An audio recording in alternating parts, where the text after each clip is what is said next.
you call out your players might be calling you out because Cox is already doing that with Gannon. Darius Slay kind of did a couple weeks ago. That's why I defended Darius Slay on the tweet, but I hated the tweet because it's, oh, look at what I'm doing. I don't really care, dude. You're on a 2-5 football team now. I don't care how good you are. Because to me, I'd rather be a bench player on a really good team than a great player on a terrible team. It's just a loser mentality. And I don't know. It's this whole organization right now, players, coach, it's a lot of these veterans don't deserve what they're getting right now. And I'll lead into this. Thank God Zach Ertz is over in Arizona.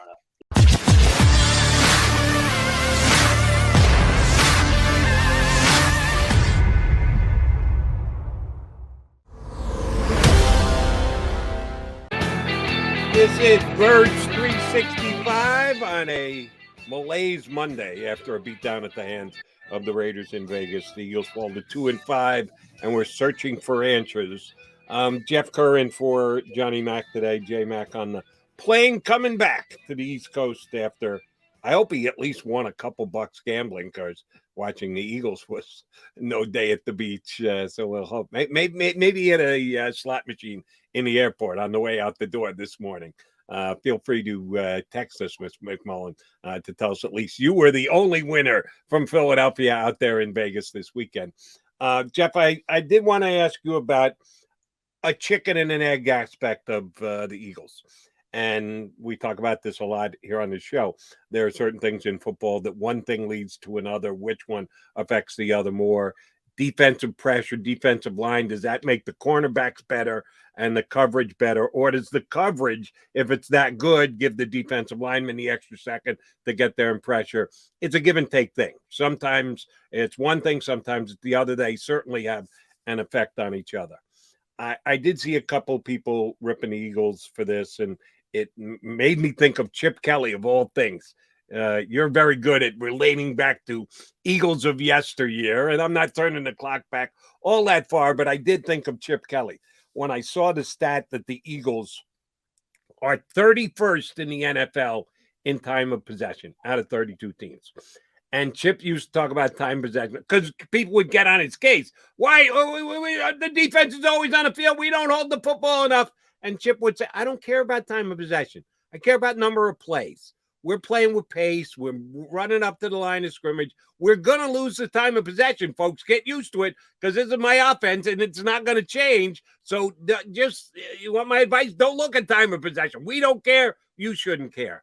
And he did so in his usually snarky, dismissive way, which annoyed a lot of people. But his point was actually accurate. The Eagles don't play with pace. They don't rush up to the line of scrimmage. They're 31st in the NFL in time of possession because two things. Number one, the offense doesn't churn it enough, doesn't get enough first down, doesn't hold on to it long enough. And the defense, yes, plays this soft aspect defense that lets the other team go down the field and 90-plus yard drives that take 6 minutes off the clock and end up with the other team scoring a touchdown. Yeah, that's how you lose time of possession as badly as the Eagles lose it week in and week out. Am I fair to be critical of both the offense and the defense with the stat that they're 31st in time of possession in the league?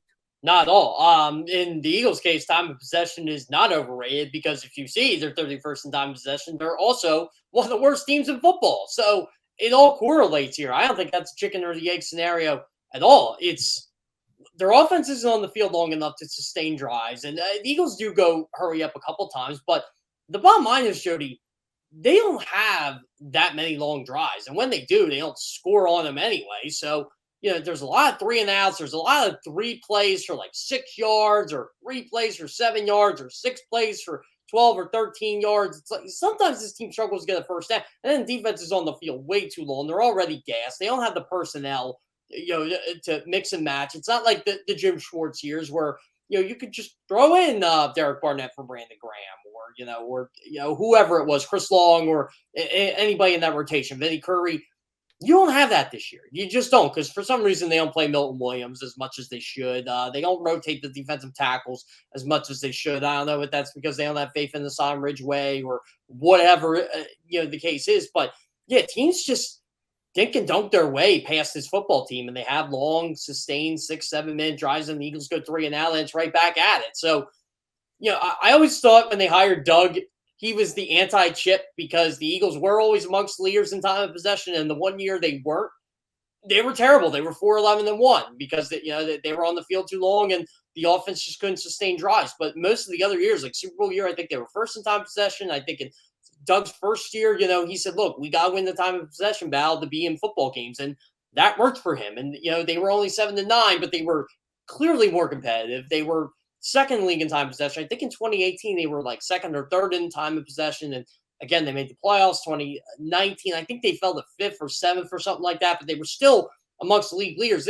This team, they just don't know how to give their defense a break. They don't know how to keep the football in their hands. It's just bad all the way around. It does feel like kind of like an exit for Nick Sirianni, if you will. Kind of like Chips last year, kind of like Ray Rhodes last year, Rich Kotite's last year. It's just whatever they're trying just isn't working, and to hell or high water.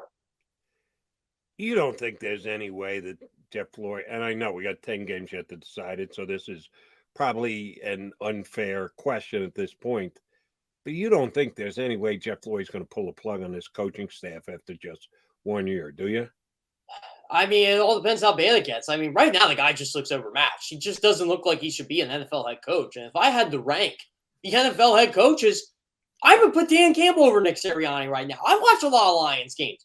And, I know you hate that they play hard and they're 0-7. And, last time they were 0-7. I'm waiting for next Monday, Kerr, because one of the two of us are going to have egg on our face. If the Eagles lose, it's going to be me. And I'll eat that egg gladly. But I'm telling you, Dan Campbell can't coach. They're a bad football team. The Eagles have to win this game next week, even though it's on the road.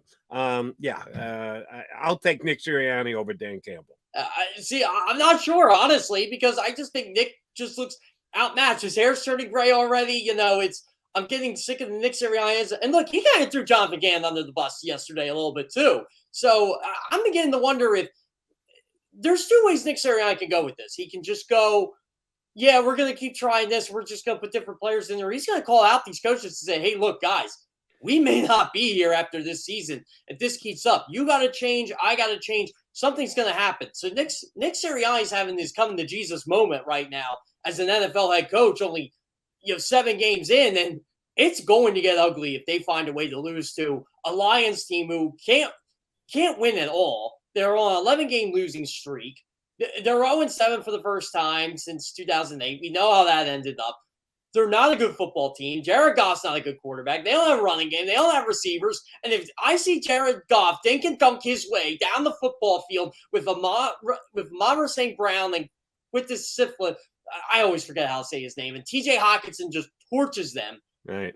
Oh, man, Jody, I'm going to be so fired up next week because that should not happen. Like, this Lions team they're bad, but I can honestly say they play for this head coach. I don't think the Eagles play for this guy at all. We'll disagree on that. And let me ask you to at least let me understand where you come from. You said Nick Sirianni threw Jonathon Gannon under the bus, but he also said he's got to call these guys on the carpet and he's got to hold them responsible. Well, which was it? Did he unfairly throw him under the bus yesterday, or did he just hold them responsible, hold up his end of the bargain on the defense? I disagree with your use of the phrase, threw him under the bus. No, I think he just pointed out that the defense didn't get the job done. And yes, he gives them a lot of responsibility. I don't think he micromanages the defense at all. I think he's pretty damn hands-off. So when the defense plays as badly as they have, certainly yesterday that badly, if the coach is asked about the defense, I don't think it's unfair to him to point out that Jonathon Gannon's defense is not getting the job done right now.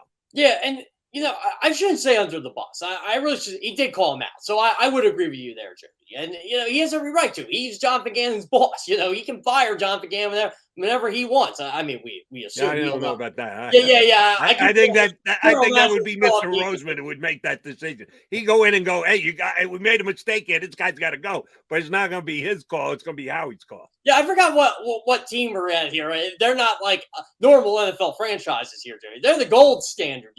Howie Roseman makes the calls, and we all see how well that's going. But I digress. But yeah, I do think he has a right to say, hey, look, this guy's just not getting it done right now. And, I don't know. It's, I just feel like Nick Sirianni is looking for answers, and he didn't find any during the mini bye. I thought he had somewhat of an answer that first drive. Jalen Hurts under center, Miles Sanders on the ball, Miles Sanders gets hurt, and all of a sudden we're back to plan A or whatever plan A used to be. And I just think this guy is trying to find out what's wrong or why isn't my plan working. And the good head coaches always seem to have a plan B or a plan C or a plan D. I don't know if this guy has a plan B. I really don't right now. I just feel like he's going to go from, I'm going to call out my coaches, I'm going to call out my players. Here's the problem though. You call out your players might be calling you out, because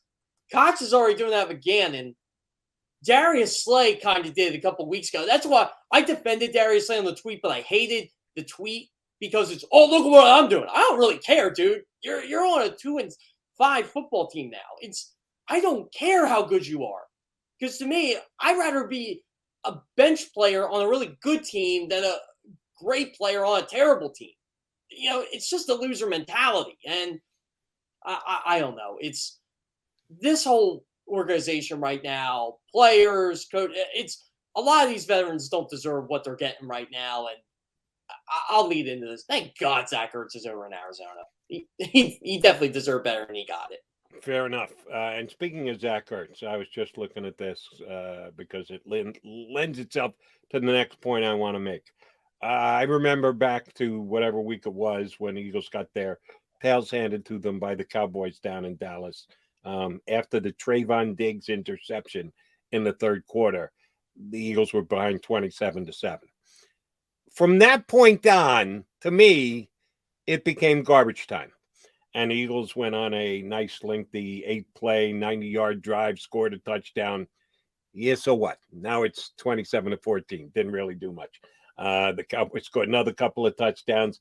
The Eagles got another drive late in the game, 7 plays, 75 yards, scored a late touchdown. So what?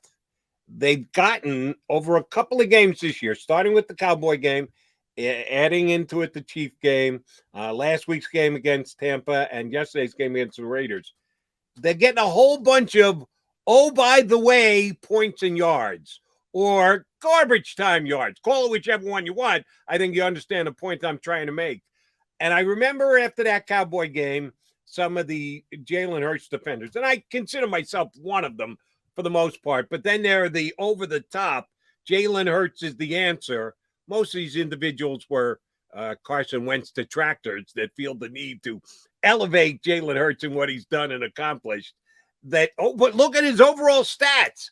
Well, you can't look at his overall stats because he's getting a bunch of yards and points when they don't really matter. They're after the fact and didn't change the outcome of the game stats. And sure enough, he padded him again yesterday in a game that had already been decided. Do we only evaluate Jalen Hurts on what happens when the game is within, let's say, single digits? That the kind of plays he makes when the game can still potentially swing?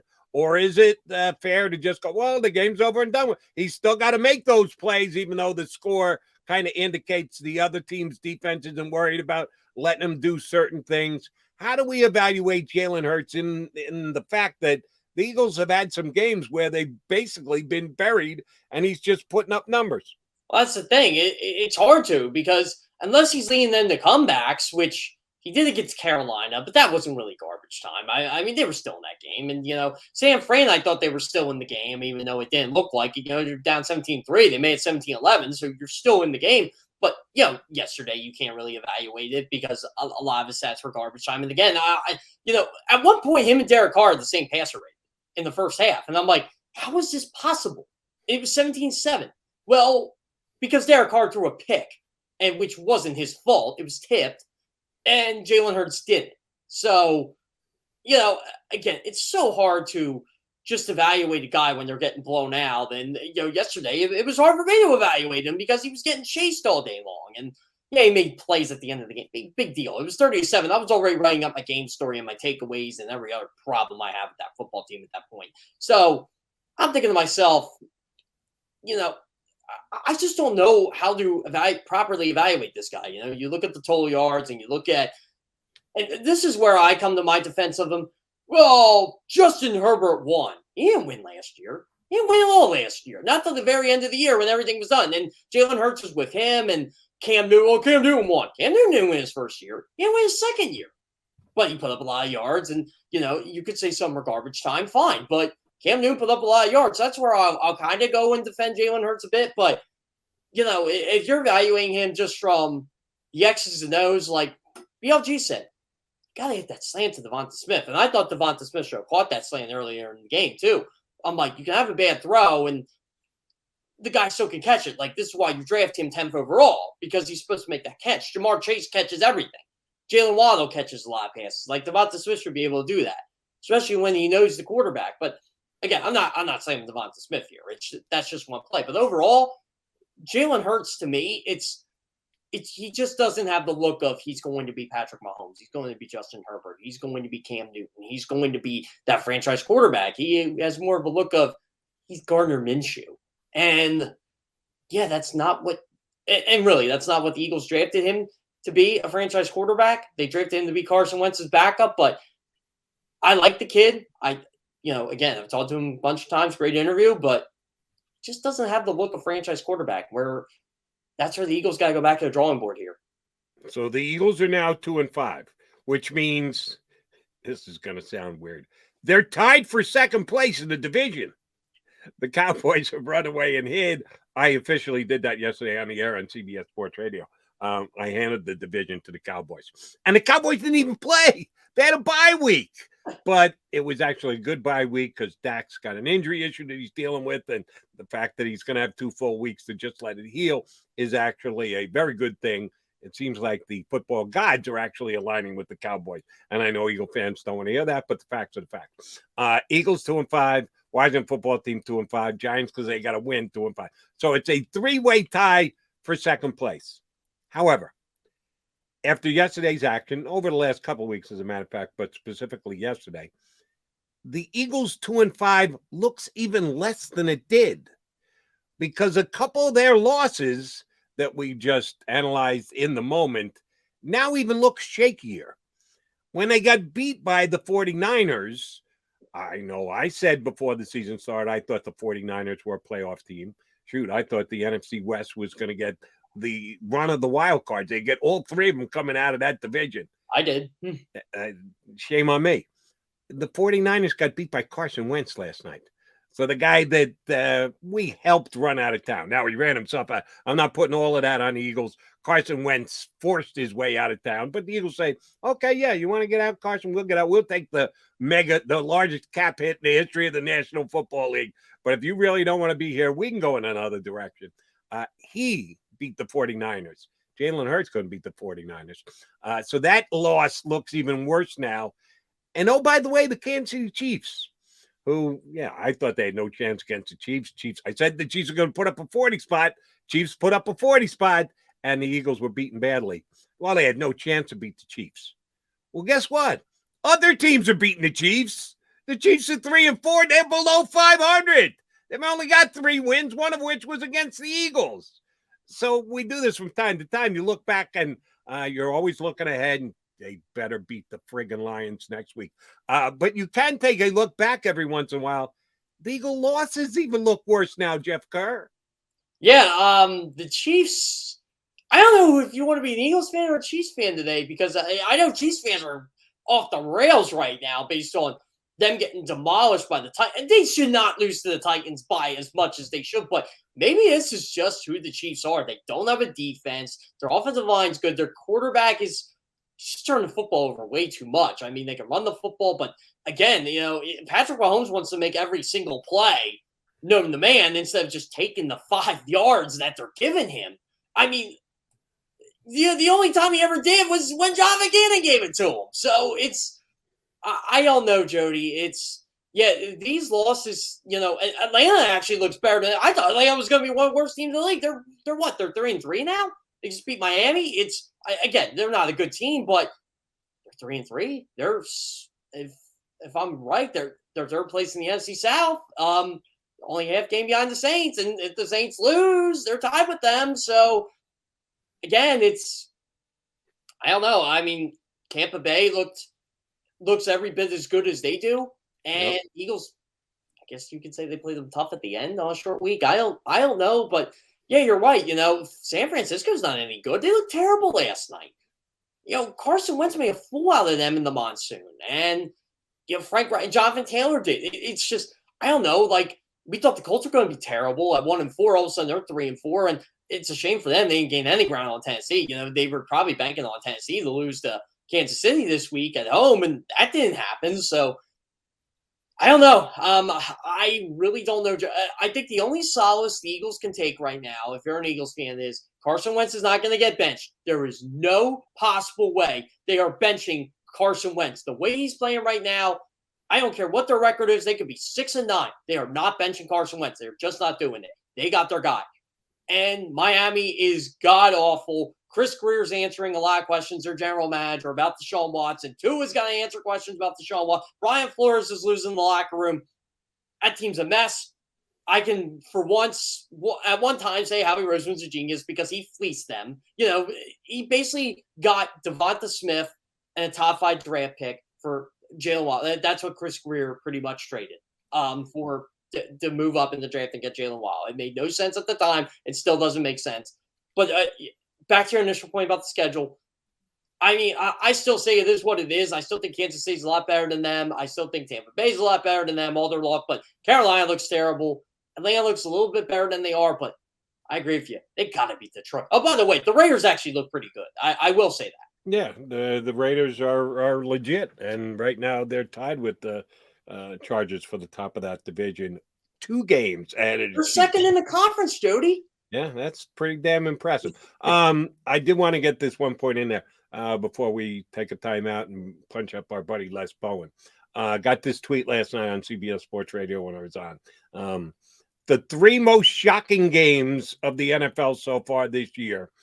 The Bengals going in and crushing the Ravens yesterday. Very true. Didn't see that coming. But the Bengals are legit too. Tennessee beating Kansas City. Not as much, but again, people surprised by Tennessee. Green Bay, New Orleans, week 1. Yeah, that one stands out to me. Really didn't see that happen. Oh, by the way, Green Bay hasn't lost since. Let me add one more to the mix. How about the Jets beating Tennessee? The Jets beat Tennessee, and then Tennessee beats Buffalo and Kansas City. That's when I was going, holy mackerel, that's as good for the Eagles, because as bad as the Colts were, they're going to stay in the mix because Tennessee is not going to run away and hide. They can't even beat the Jets. Ooh, then they beat the Bills and the Chiefs. So Tennessee is the team to beat. I got another one for you. The Texans are the worst team in football. How the heck did they beat Jacksonville? They can't even get 200 yards against anybody, but somehow they beat. I still say if the Texans and the Jaguars played each other today, Jacksonville will beat them by 20. And Jacksonville, they have another game, don't they? Divisional rivals. They have to play later. We'll see. Maybe the Texans beat them again. The Jaguars are just both of those franchises are stone. That division stinks. That's right. When you think it can't get any worse for the Eagles, think about the Texans. Think about the Jaguars. There are teams with only 1 win so far. At least the Eagles did get 2. All right, he's Jeff Kerr. I'm Jody McDonald. We are your Birds 365 guys today. We will be joined next by our buddy, former Daily News Inquirer, Eagles beat writer. He's doing some work from AP these days.